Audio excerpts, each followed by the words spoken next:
ہر معاملے میں آپ دیکھیں نبی پاک علیہ السلام نے ہر معاملے میں کہا ہم نے ان کے طریقوں پر عمل.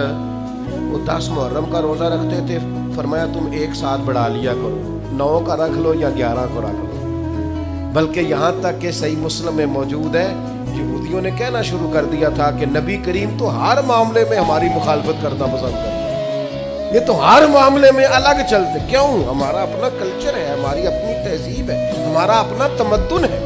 ہم اس دین کے ماننے والے ہیں جو یہ بھی بتاتا ہے سلام کیسے لینی ہے, اور یہ بھی بتاتا ہے کتنی دفعہ لینی ہے, اور یہ بھی کہتا ہے دروازے پہ جانا ہے تو دروازہ کھٹکھٹا کے دروازے کے سامنے نہیں کھڑا ہونا, تھوڑا سا ہٹ کے کھڑا ہونا ہے. اور یہ بھی کہتا ہے کہ کسی کے گھر جانا ہے تو دروازے میں کوئی سوراخ ہو تو اندر نہیں جھانکنا.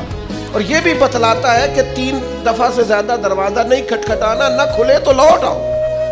جو دین ایک ایک بات کھول کر بیان کرے, جو یہ بھی بتائے روٹی کمانی کہاں سے ہے, یہ بھی بتائے کھانے سے پہلے ہاتھ بھی دھو لینا, یہ بھی بتائے بیٹھ کے کھانا, یہ بھی بتائے کہ بسم اللہ شریف پڑھ کے کھانا, یہ بھی کہے ذرا چبا چبا کے کھانا, اور یہ بھی بتائے کہ کافر اور منافق 7 آنتوں سے کھاتے ہیں, زیادہ کھاتے ہیں, تم نے 1 آنت سے کھانا ہے. جو کھانے کا طریقہ بھی بتائے, سونے کا بھی بتائے, کسی سے ملاقات کا بھی بتائے, جو کسی کا انتقال ہو جائے تو تدفین کرنی ہے یہ بھی بتائے. اور لوگ چھوڑ کے آ جائیں گے تو قبر میں کیا ہوگا, قبر سے اٹھیں گے تو کیا ہوگا, میدان محشر میں کیا ہوگا, محشر میں میزان کیسے لگے گا, پل صراط کیسے لگے گی, حساب کیسے ہوگا, اللہ کے حضور کھڑے ہوں گے تو سوال کیا ہوں گے, جواب کیا دینے چاہیے. جو یہ بھی بتائے کہ اللہ تبارک و تعالیٰ قیامت میں عدل کیسے کرے گا, اور یہ بھی بتائے کہ اپنے بندوں پر فضل کیسے کرے گا. جو دین یہ بھی بتلائے کہ قیامت والے دن جب گناہگار میدان محشر میں پریشان ہوں گے تو ایک کالی زلفوں والے محبوب آ کے سفارش بھی کریں گے, ان کی سفارش مانی بھی جائے گی, ان کے کہنے سے گناہگاروں کو چھوڑا بھی جائے گا. پھر لا یستوی اصحاب النار و اصحاب الجنہ, اصحاب الجنتی ہم الفائزون. جو بتائے کہ جب جنت میں چلے جائیں گے تو کامیابی ہوگی.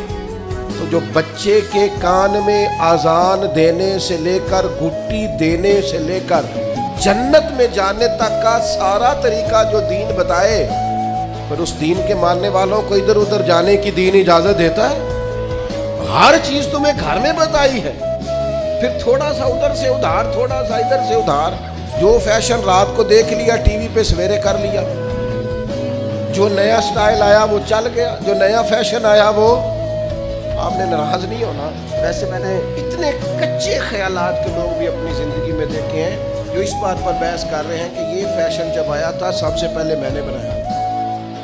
کیا قوم ہے, کیا تبصرہ ہے, کہاں جیتنا چاہتی ہے. یہ پاجامہ جو آج یہ ساری دنیا آج پہن رہی ہے, اس شہر میں سب سے پہلے میں نے پہنا.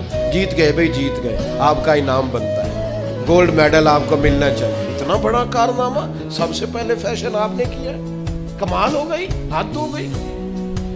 سب سے پہلے جناب یہ جو چیز آج سب کے پاس ہے, یہ سب سے پہلے اس ماڈل کا موبائل سب سے پہلے میں نے لیا تھا. بالکل بالکل آپ کا پہلا نمبر بنتا ہے, آپ جیت گئے. خدا کے بندو, اللہ سے ڈرو. مسلمان ان چیزوں میں الجھ کر زندگی نہیں گزارتا, اس کی چاہتیں کچھ اور ہیں, اس کے انداز کچھ اور ہیں. وہ مٹی میں مل کے اور گھوڑے پہ بیٹھ کے اور گھوڑے کی ٹاپوں کی آواز سن کے والعادیات ضبحا فالموریات قدحا فالمغیرات صبحا فاثرن به نقعا فوسطن به جمعا.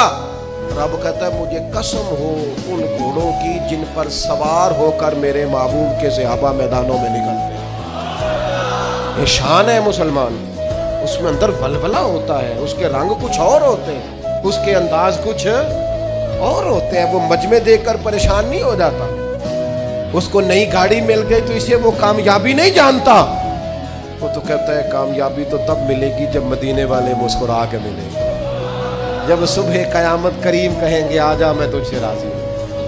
یہ کامیابی ہے, یہ اصل درجہ ہے. جب صبح قیامت رب کہے گا کہ یہ بندہ دو عالم سے خفا میرے لیے ہے, یہ کامیابی ہے.